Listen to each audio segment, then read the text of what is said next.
just wanna talk about some books. Hey, I just wanna talk about some books. Talk about some books. Talk about some books. Hey, I just wanna talk about some books with you. Hey everybody, I'm Jo. And I'm JoJo.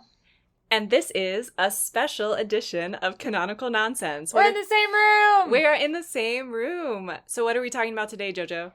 Today on the pod, we just watched How to Train Your Dragon after we both just watched the animated How to Train Your Dragon back to back. And we're going to talk about the new live action one, so you don't have to. I don't know. Definitely a skippable, I would say, movie. We both really love the animated How to Train Your Dragon, and I'm not sure, it depends on when JoJo's going to edit this and when we are going to come out with our book, How to Train Your Dragon episode, because we do have an episode on the book. And we talk about how different the book is from the animated movie in that episode, so we're not going to talk about that here. But this movie, this live action movie, is basically a shot-for-shot remake of the animated movie, but worse. Yeah, I would say much worse. Like, we're going to go into it. I think first we should address, because there was some racist sentiments regarding the casting of Astrid, and we should talk about why people being upset about that is stupid. Okay, so this movie does three things right. I'm going to lay them out. The first is they establish that the tribe at Berk is actually like a community of different tribes that have been raided by dragons that have come together. So you have people from across, the world, and it's beautiful and wonderful. The second best thing is Astrid herself, who is a woman of color, and the actress is just like really good. She did a great job. She does a great job. There's not a lot of meat on the bone for Astrid. They actually do give her more in the movie, which I liked, because the original movie, she kind of is just like there. And she doesn't exist in the book. She's a construction for the animated movie. Yeah, the books, if you haven't listened to the episode, are for 8-year-old boys, and I mean that truly as a compliment. But everyone in it is like an 8 to 13-year-old boy, other than like, I guess his mom. Yeah, anyway, Astrid's in it, exists purely for the movie, and I think they do her a little bit better in this one. And my final thing of the three things that I think this movie did right is Russell Crowe. No, Gerard Butler. Gerard Butler. Different people is actually quite delightful. He's like a really good actor, and he does a lot of fun with you really only get to see his eyeballs because he's under so much prosthetics. It's weird how much they were able to make him look like the Stoic from the animated movie, and he was the voice actor for Stoic in the animated movie.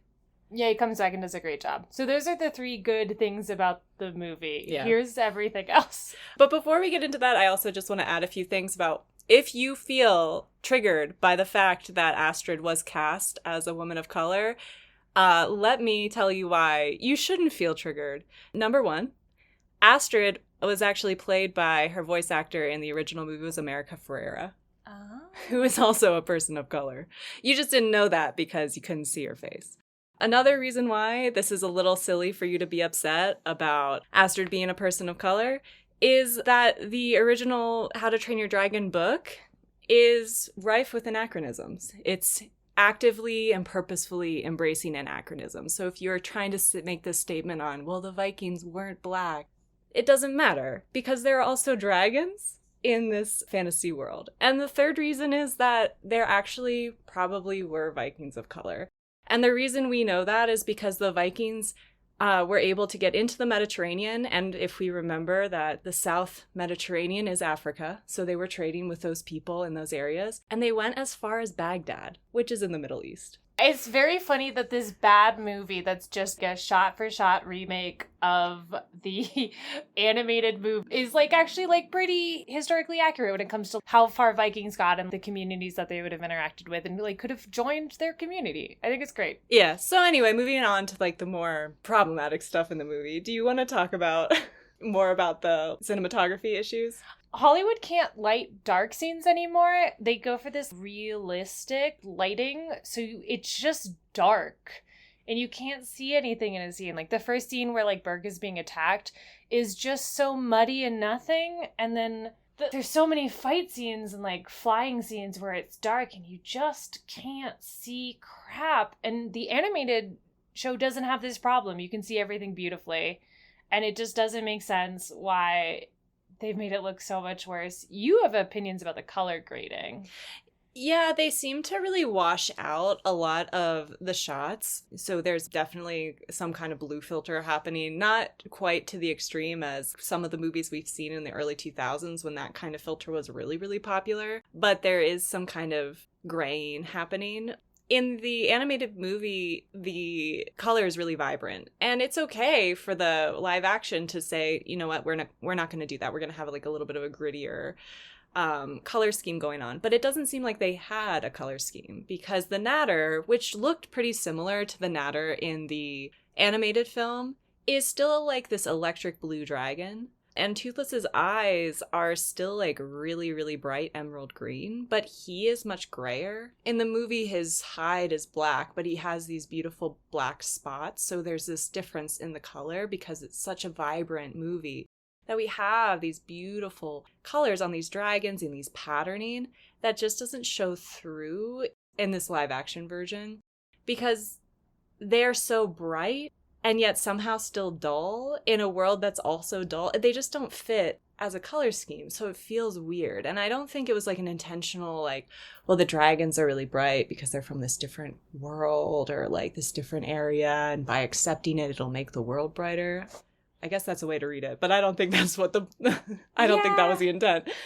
I mean, they try to make all of the dragons more realistic, but they don't touch Toothless. So he just kind of looks like he's in the wrong movie. Yeah. It looks like when you try to like humanify like an anime character and it just looks so wrong.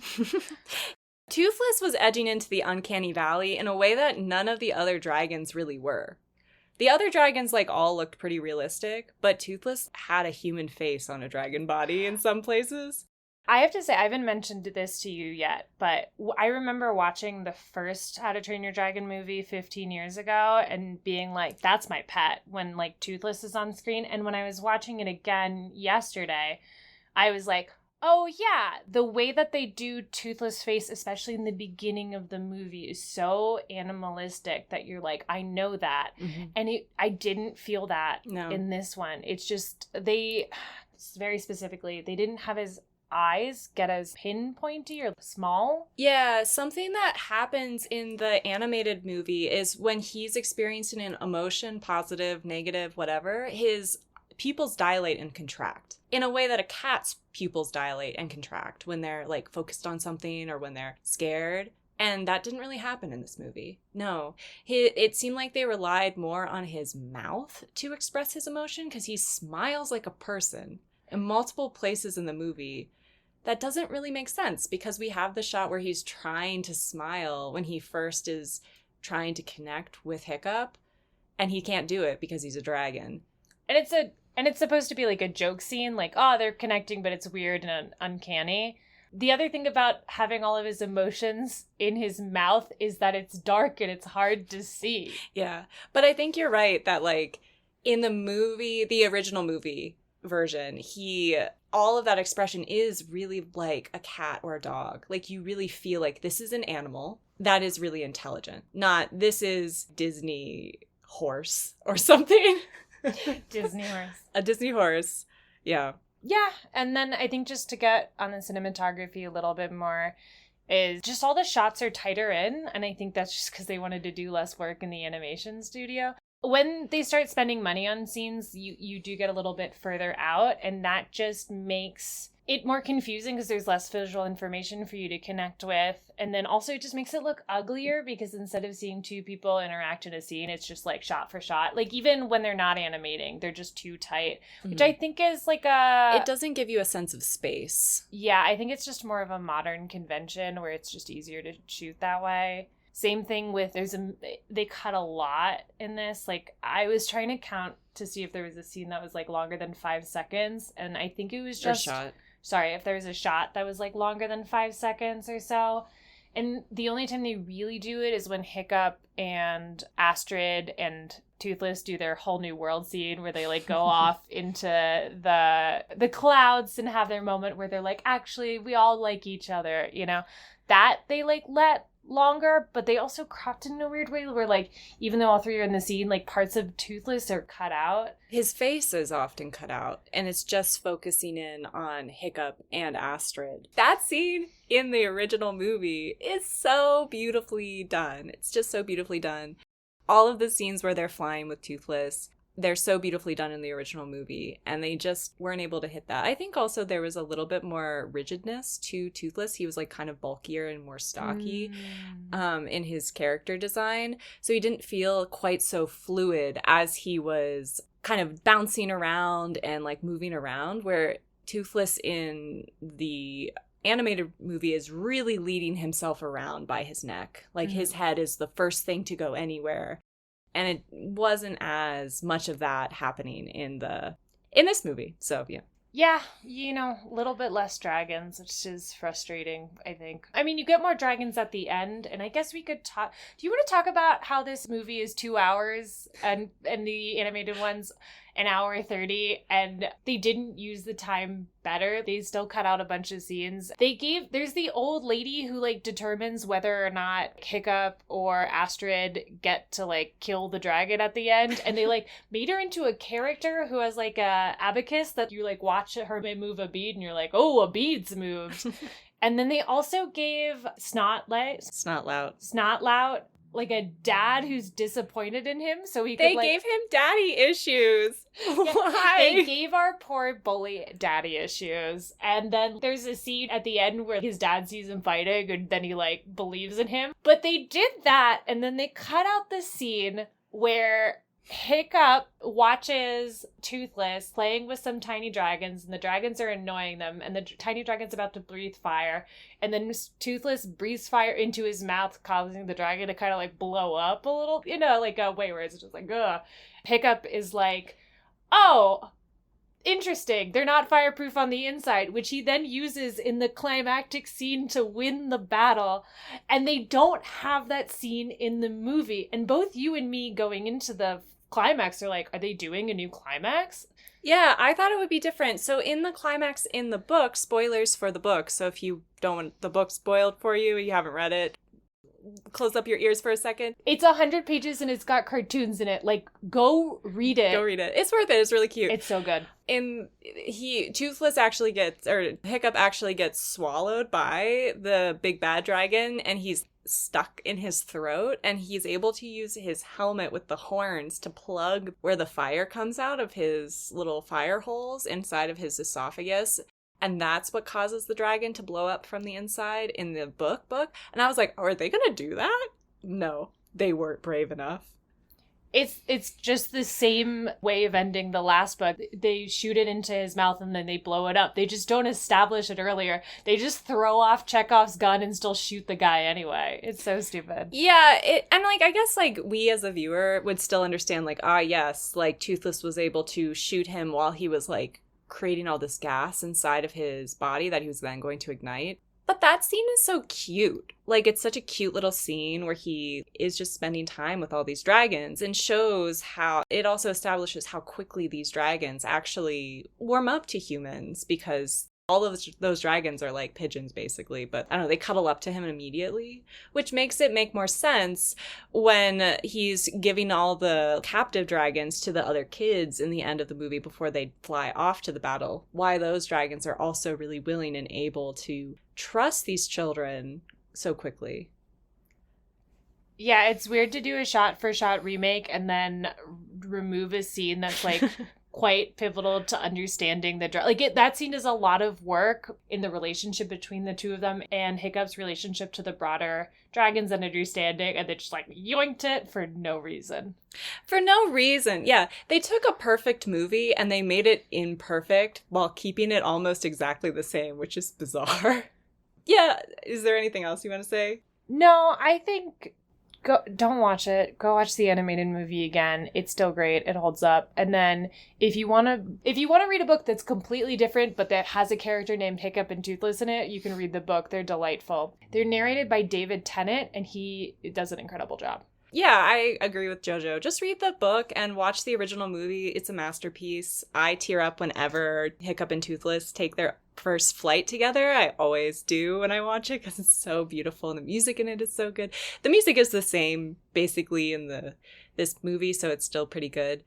The only other thing that I just want to say is just in general about these live action remakes, because we're living in a time when all of these animated movies and TV shows are then getting these live action remakes that never ever work.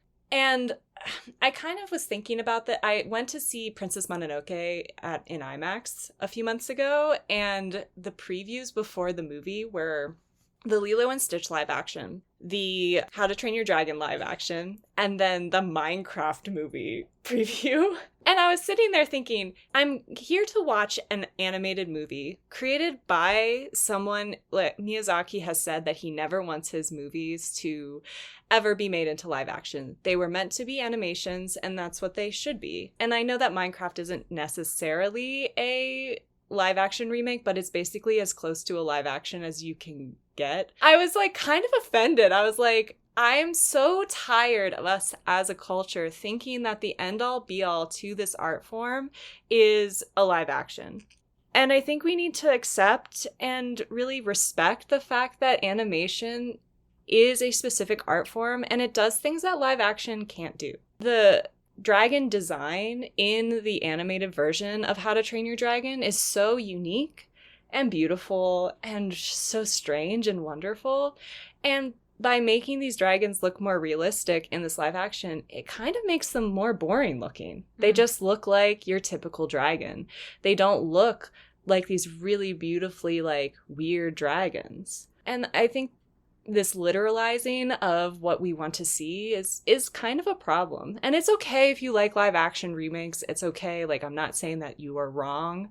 Maybe give animation the credit that it needs and maybe think about why something might work better as an animation and why animation was maybe chosen for it instead of a live action beyond just a budget. I think some stories work better with animation. Like if you actually read How to Train Your Dragon, the art style is very, very silly and it really plays with the humor of the book and they complement each other. Yeah. So the anachronisms in the book play with the animation and it's just there's so much to the animation that adds another layer to this. I mean, like in some ways the animation also just looks better in the animated movie looks better because the way you animate things, you have more space to like show different things and show things that you couldn't within it. So I don't know, every story should be created in a way that helps to facilitate that story, and in some ways live action works against that in particular stories, and I think it does it in this one. Especially with a book series that then is made into a movie series, even though the movie series is incredibly different, that is kind of playing on ideas of absurdity. Like the book series is pretty absurd. It's really dark humor. It's very, and I mean that in the best way because it's wonderfully ridiculous. And then the movie, like all the tapestries in the background in the animated movie are like people like strangling dragons, stabbing dragons. They're like these really violent scenes in these really stylized ways of portraying them, but they're just like really funny and silly and really fill out this world. Like the masts are like a dragon with a sword through its heart, and it's funny because it's supposed to be absurd, this extremely violent group of people, and they took all of that out of the live action. So all of that like silliness that exists just in the background that fills in this culture is taken out, and they're just tapestries of dragons, and it's boring. Yeah, why do you have to make a children's movie more dour and realistic? Like, that's just not what you want to do with this story. Yeah. I personally just have a little bit of an issue with live action remakes from an art standpoint, because I again, just feel that animation is its own art form. It stands on its own merit. It's not a lesser form, and it should never be thought of as a lesser form. And I want us as a culture to understand that animation is not just for children. Animation does things that live action can't do. And vice versa, live action does things that animation can't do. So if you're telling a story, you should try to figure out how to tell it in the best way possible. And what does that look like? Is it an animation? Is it 3D animation? Is it 2D animation? Is it stop motion? Is it live action? And the answer to that is going to be different for every story. But often it doesn't transition well into another media after it's been told this one way. I don't know. Don't watch this movie. Watch the animated movie and read the book, and you'll have a great time. And listen to our podcasts. Yeah. All right. So that's all we have for today. Don't forget to like and subscribe. This has been Canonical Nonsense Goes to the Movies. Bye, everybody.